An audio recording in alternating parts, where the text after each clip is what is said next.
তাহার করলে কি, আর মহাজনে হিসাব চাইলে তুমি হিসাব দিবাই কি। তাই মায়েদের চরণে আমার নিবেদন, ভক্ত সঙ্গ করতে আসছি আমরা সবাই। এই ভক্তের অঙ্গ স্পর্শ পেলে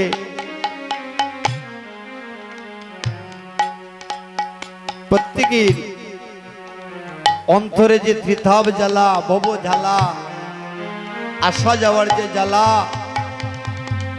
এই হরিনাম আর ভক্তের পদধূলি যদি একবার মস্তকে লাগে আর ভক্তের সঙ্গে সঙ্গ মিলিয়ে যদি একবার আমরা হরি বল বলি, তাহলে হয়তো যেদিন আমাদের প্রাণ পাখিটা চলে যাবে,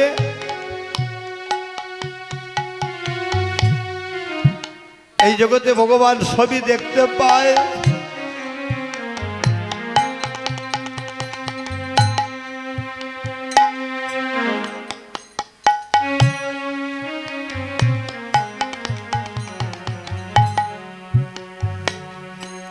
কার কখন ডাক আসবে মা আমরা বলতে পারবো না। এই তো কিছুদিন আগে একটি নবীন শিশু অর্থাৎ নবীন যুবক কিছুদিন আগে মারা গিয়েছে। তার কথাটা কেন বললাম মা, বর্তমান প্রযুক্তির মাধ্যমে আমরা ঘরে বসে অনেককে দেখতে পাই। তার এতই পরিচিতি ছিল,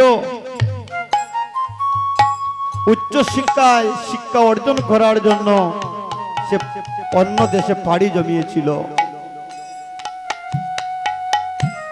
মাতা পিতাকে ঘরে রেখে চলে গিয়েছিল সংসারের উন্নতির জন্য, সবার স্বপ্ন পূরণ করার জন্য। সে গিয়েছিল জীবিত প্রাণে, ফিরে এসেছে শূন্য দেহ হইয়া। নিঃশ্বাসের বিশ্বাস নাই গো মা।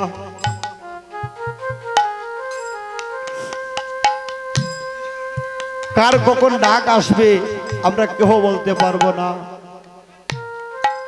আপনাদের চরণে হাত রেখে আমি ভিক্ষা মাগছি,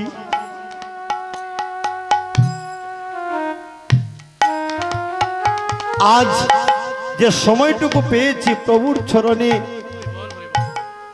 দুই ফোঁটা নয়নের জল দান করার জন্য, আজ যেন আমরা এই সুযোগটাকে কাজে লাগাইতে পারি। এই জীবনের অনেক বেলা, অনেক দিন, অনেক মাস, অনেক বৎসর চলে গিয়েছে। হরিবল।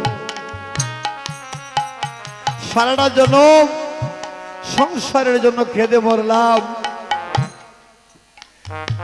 আমার করে সদাই খেদে মরলাম,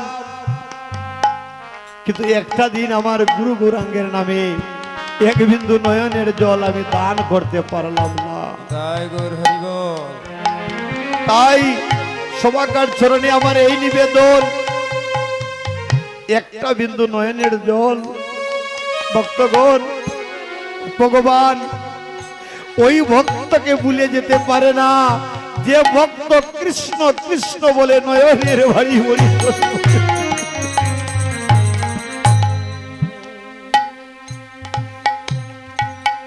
আমরা কি দিব ভগবানকে?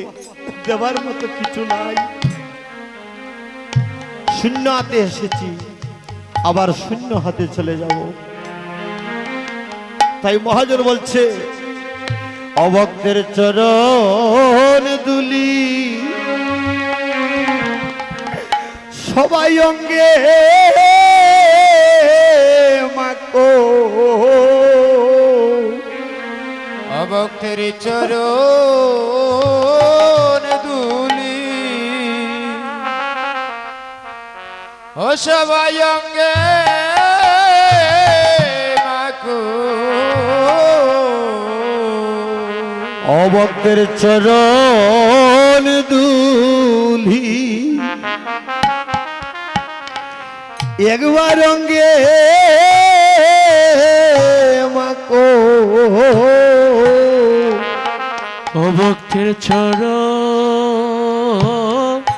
দুলি একবার রঙ্গে মাখো ও তোমার ত্রিতাবে জ্বালা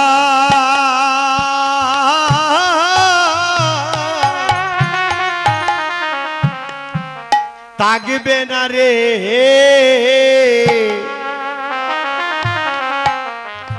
ভক্তের চরণ দুলি একবার অঙ্গে মাকো ও তোমার তিতে বেচাল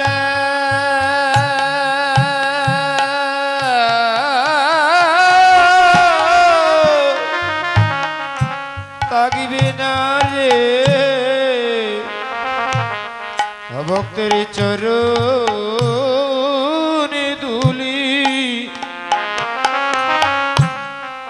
অঙ্গে মাখো ও তোমার মনের জ্বালা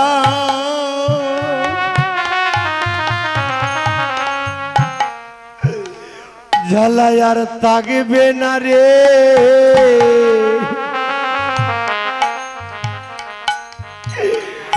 অভক্তের চরণ দুলি